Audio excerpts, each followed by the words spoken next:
Okay, I'd like to introduce our new RPS 101 sander, or Tuba 72 sander slash knife making machine. It's no longer sold in kit form. We assemble this thing and ship it as a completed assembly, with the exception of the motor, the variable speed drive, and the wheels if you want them to purchase from another source. We'll also offer the wheels, so it'll be a complete kit. Now, the features that we've recently added to it or changed is, number one, the drive is a standard 56C NEMA drive mount. We use thrust washers, one on either side of the tension arm. That eliminates the lateral movement in the tension arm and helps with the adjustment. Moving down, this is an additional bolt that I tried. It won't be in the production machine. That was for moving this. Didn't like it, so we're going to go with the forward position.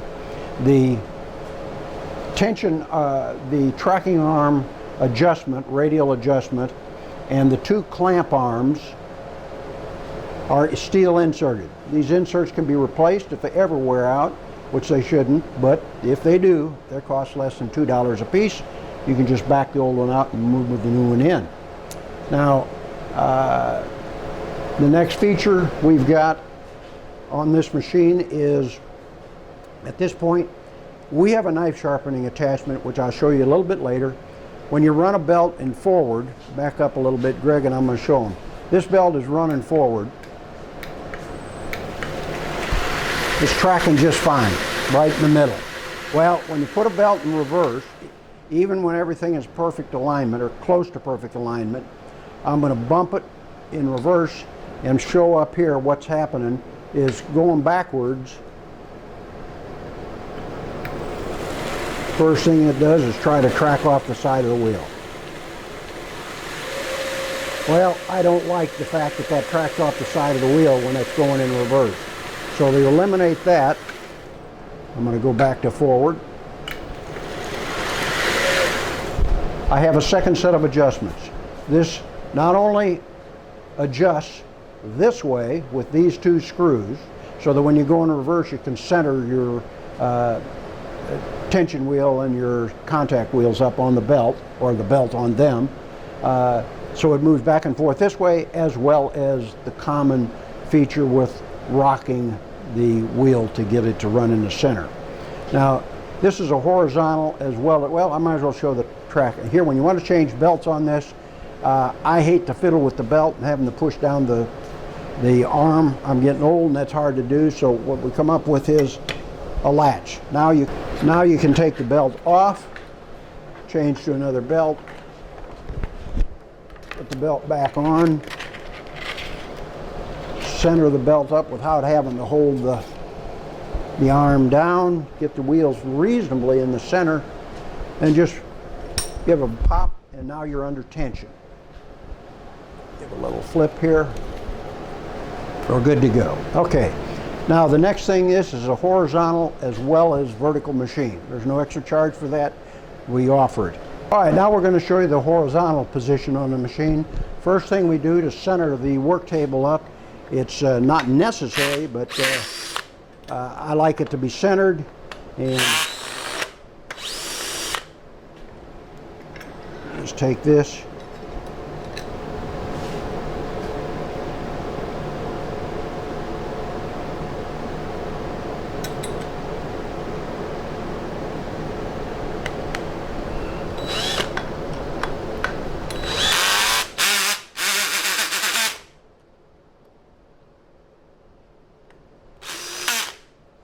All right, there's the work table centered for the horizontal position. Loosen this up, turn it over sideways. You'll notice that we've got slots cut in here, so when the bolts go in and indent the material, it doesn't interfere with your sliding. We slide this back into this position. Just get it up reasonably close, just so you tighten it down. Position these two arms so they'll go through that hole. Pull this off, lower it, slide it down. Now it's in a horizontal position. And there you go. You've got a horizontal machine. This Platen is adjustable back and forth, so you can put it at an angle. So you can cut angles to the table.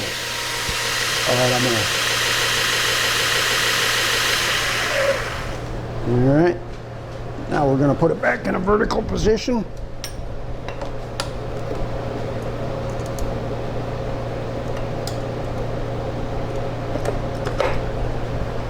I'm going to lock this down.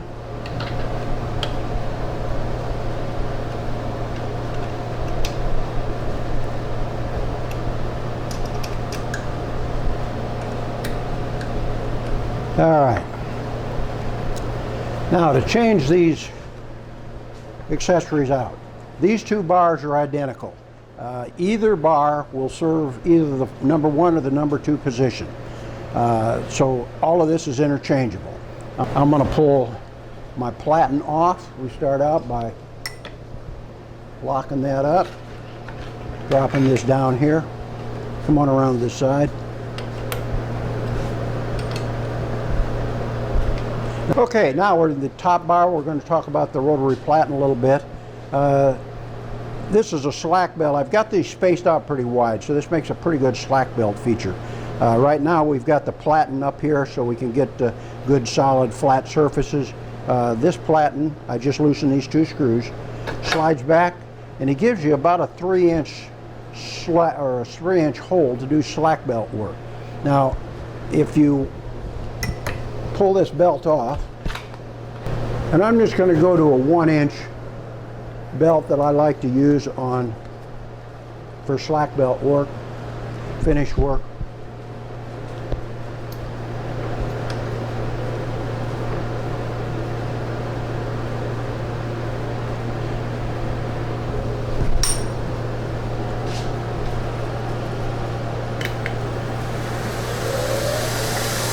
All right. Now, this belt has got a lot of slack in it. You can give it more by simply come up against it, so you're just barely hitting, and lock it down. Now you've got a lot of slack belt feature. Okay? Now, let's put another belt back on it that shows that. Good. Here, I'll just put this back here.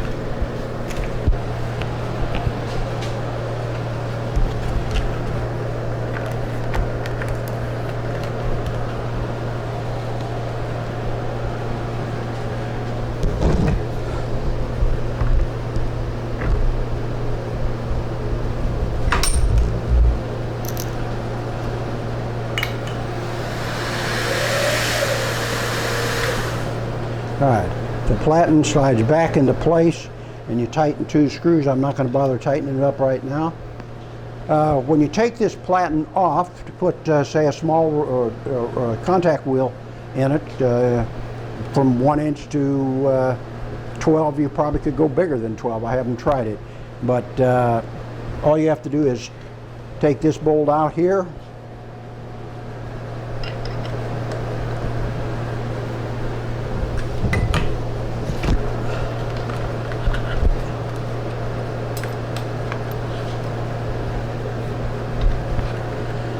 This loose. Yeah, take this bolt out here. Now, since we're going to use other wheels in here, I'll set this bolt aside. And you take this, all of our accessories, mount on a 3/4 inch shaft and a clamp mechanism. Let me set this aside.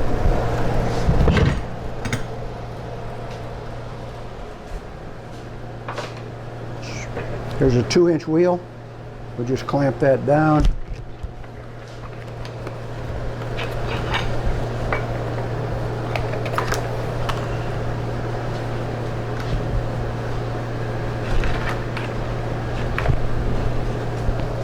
This is why I like to have it, so you can work with it without having to adjust anything. All right, there we go. Now, release that. And we're going to have to track that. Now what I've got over here is I've got a thumb screw that I just kick back and adjust. The other thing I can do is once this is tracking in the middle of this wheel, if it's not tracking on your contact wheel, you simply can loosen this up, move your contact wheel back and forth so that the belt tracks right on the money. And then I take and just lock that little thumb screw down. Okay, now that's a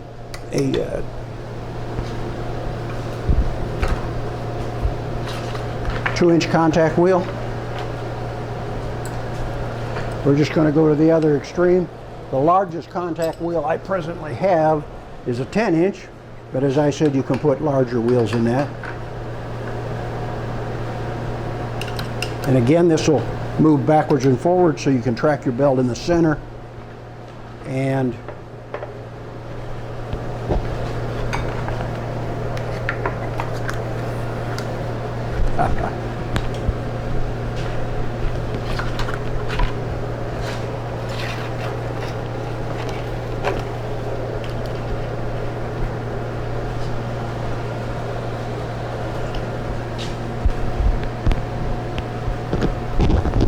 push it down to release it, give it a spin.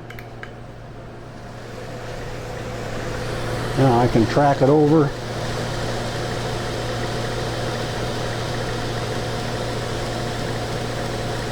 And again, if you don't like the position of the belt on the track up here, you can simply slide the wheel in and out. In other words, I can take this wheel and I can move it in a little bit so I don't have to track that. I'm going to put the belt in the middle of the track. So what I would do is I would loosen this up.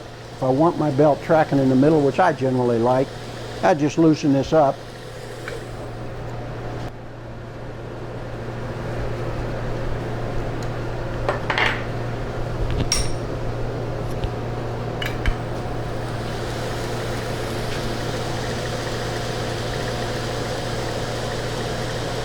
So we can, as you can see, we can go up, I'm sure we can go up to 16. I haven't tried anything bigger than a 10, but I'm sure much larger wheels will go on there. Okay, that's all the contact wheels, so we'll next go to the different accessories we have available. The first one I'm going to show you is the small wheel assembly. This just snaps in.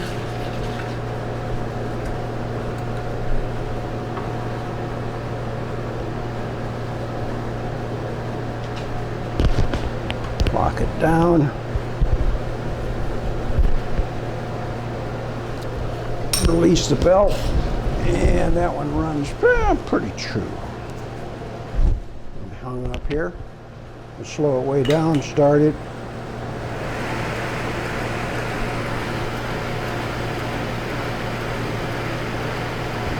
And again, to get this to track in the middle, I've got two options. I can move the radial adjustment on the tracking wheel, or I can simply slide this in and out to center, depending on the belt and how that belt pad wants to track. If you need a full 180 degrees of contact on this belt, let me detension it before I do that. Put that one in there. Put this one in here.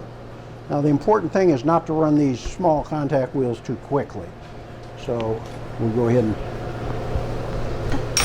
get that. I'm going to slow it way down. First flip it. Okay.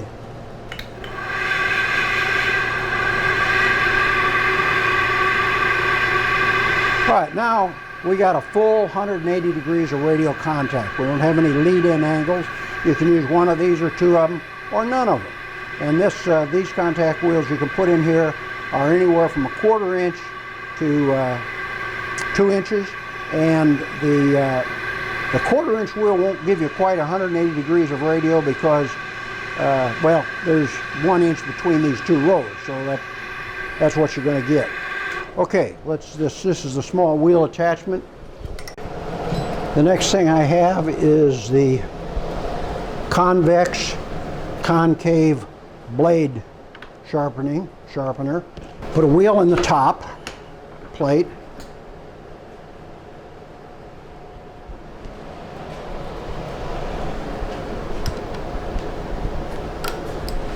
Lock it down.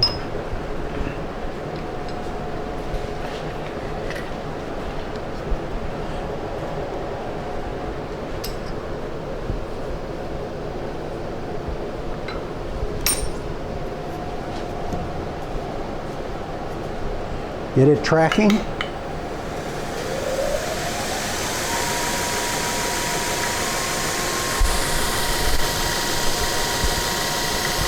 Tighten the tracking wheel thumb nut.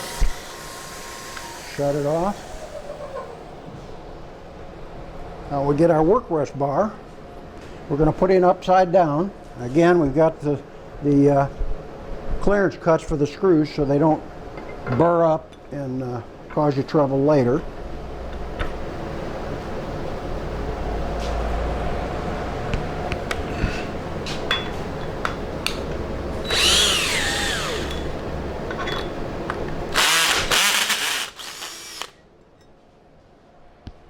Okay, back to the concave or convex flat grind fixture. Fits in the same mounting bar as the work rest. This has a hardened steel plate for the blade to sit against. It's a high-speed steel cutoff tool, so it's very hard and it gives a nice smooth surface and a surface that shouldn't wear as long as soft material is run against it. Now,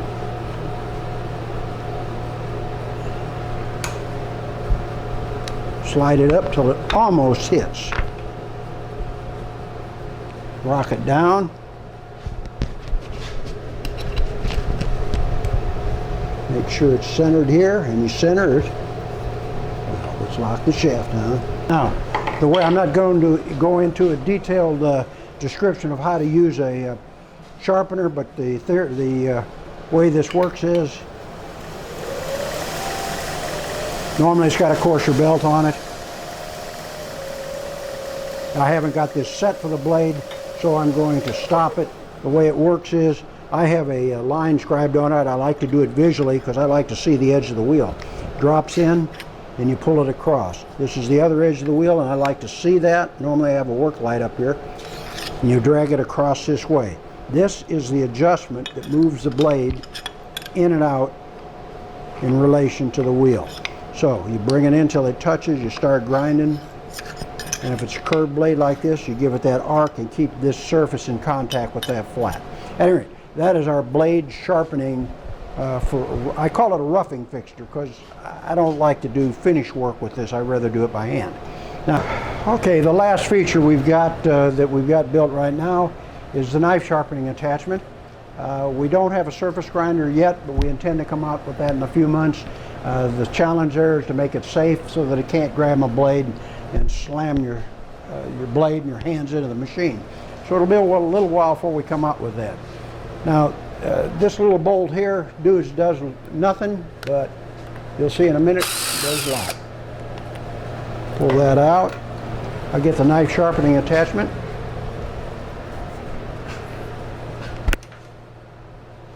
Stick it through the slot here.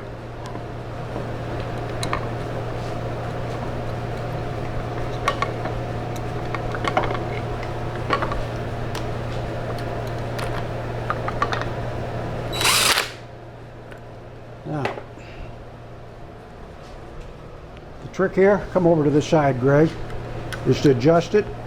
There's a slot. So you bring it up till it's just barely touching the belt. Some people want to lift it on the belt. I like it just barely touching it. Lock it down. Now, the way you get your height adjustment on this, there's marks on here. I have not labeled them with degrees. I may do that in the future, but you can reference these marks, mark what you need. Grab that right by the top of the blade. Now come over here, Greg.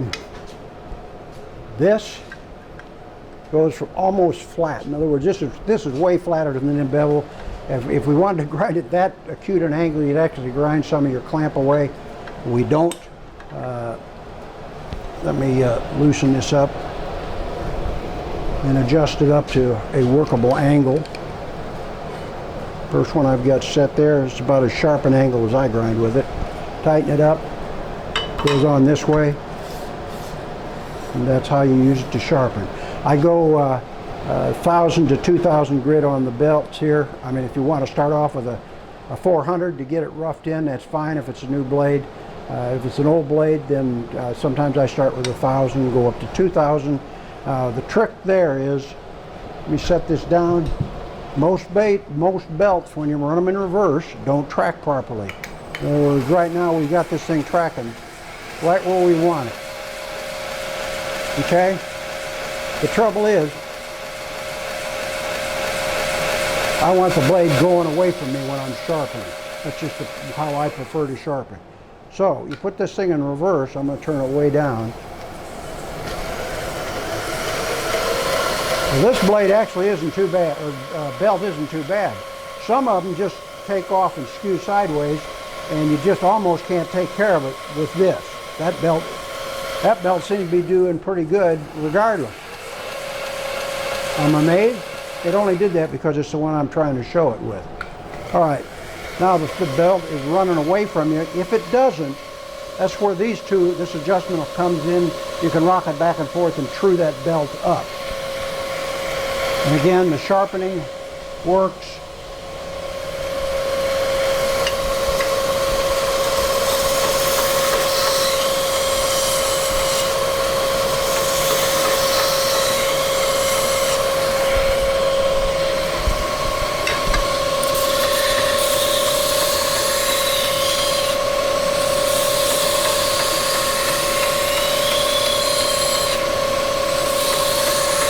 Now this is just a piece of mild steel, but anybody that understands sharpening a blade understands how this works. You can go to different angles by raising and lowering this, and well, that's about it. All of these items will be found on the web page. I'm going to shoot another video that shows different stages, the RPS 101 on up through the parts that we have available. So we're going to cut this video now, and we'll go to a second video that references what we have for sale on our web page.